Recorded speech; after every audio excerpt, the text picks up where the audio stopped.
Yo, what's up mga bossing? Magandang araw sa inyo at meron tayong ginagawang adventure dito sa ating shop mga bossing.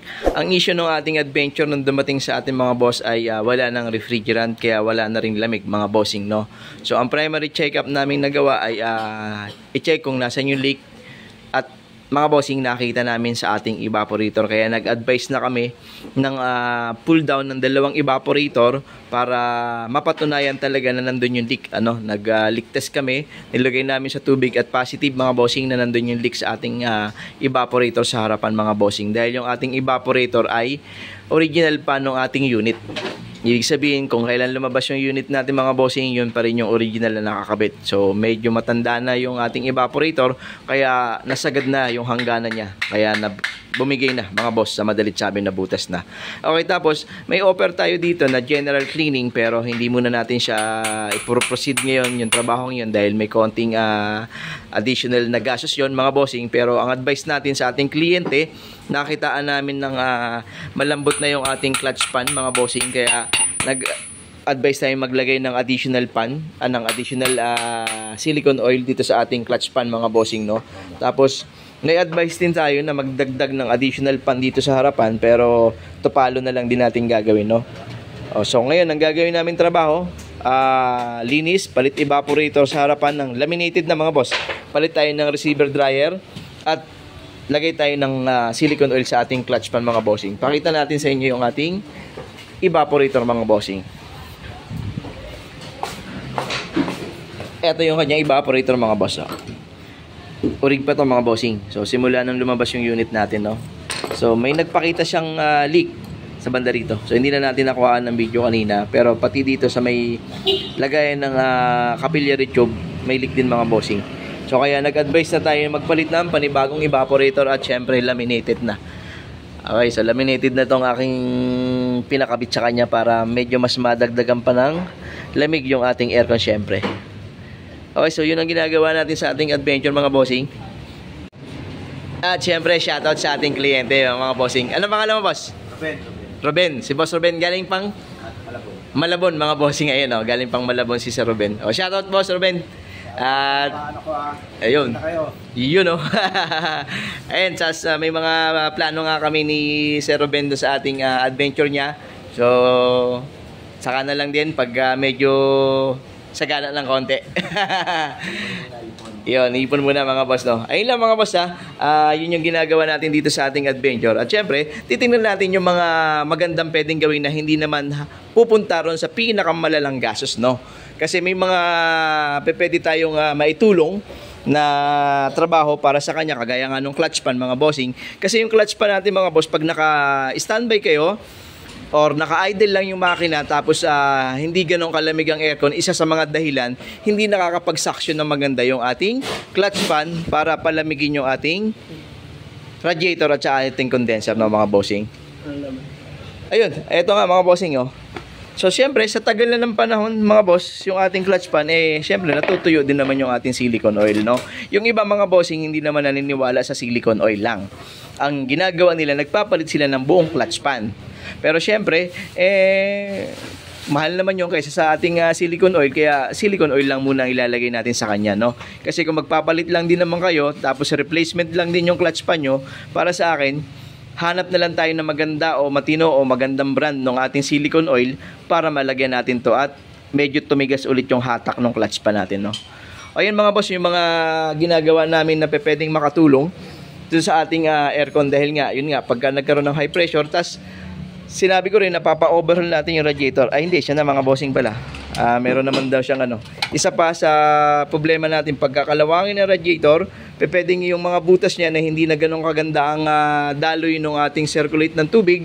Isa rin sa magiging dahilan niya, yung pagtaas ng temp. Hindi man mag-overheat mga bossing pero pag tumaas ang temp niyan, damay yung condenser natin sa harapan.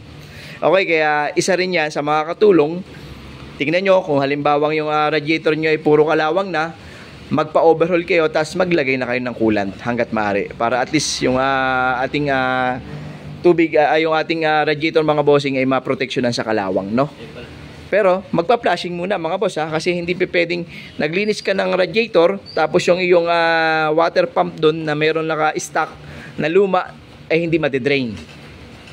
So kailangan matanggal muna yung bago kayo maglagay ng panibagong coolant or ng tubig, na kung ayaw nyo mag-coolant ay magtubig, no? Para at least wala siyang contaminate na kalawang dun sa ating water pump na nakalagay sa loob niya, no? Ayun lang mga bossing. Isa pa na pwedeng makatulong, mapatanggal din natin yung ating blower housing. Silipin na rin natin kung durog na yung pump dyan, para at least makita natin yung ating sinasaksyon na ng ating blower motor kung kumukuha siya galing sa labas na hangin, no? Kasi kung galing sa labas yung hangin, marami yan, yung pwedeng naaamoy nyo yung galing sa labas. Pag sumusunod kayo sa mga jeep, yung usok pumapasok sa loob, o kaya naman sa mga basurahan. So yan yun, isa sa mga dahilan kung bakit pwede siyang makakuha ng hangin na galing labas, yung ventilation dyan mga boss, no? O kaya papababa natin yan para makita natin kung durog na yung pump, or kung gusto na may-ari, patakpan na lang yung galing sa labas, no? Okay, so ayun lang mga bossing. So tas tingnan natin mamaya kung ano yung makukuha nating response ng lamig, reading ng ating compressor. Kasi nga, yung history pagdating sa atin eh hindi naman natin nakuhaan ng tamang reading kasi wala na siyang refrigerant kanina. So kaya alamin natin mamaya mga bossing kung ano yung makukuha nating reading sa kanya.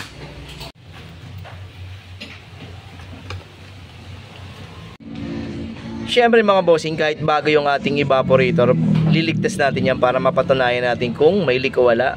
Dito yun sa pump lang yan mga bossing O sa negative yan, bago no? Pero siyempre mga bossing, may mga sablay po kasi na bago, no? Kaya para hindi na tayo manghula, ligtas na natin, patunayan na natin sa labas pa lang, no? Kasi yung iba, bago naman yan, ba't may liligtas? Pero syempre, na-encounter na natin yan, kaya ginagawa na natin sigurado.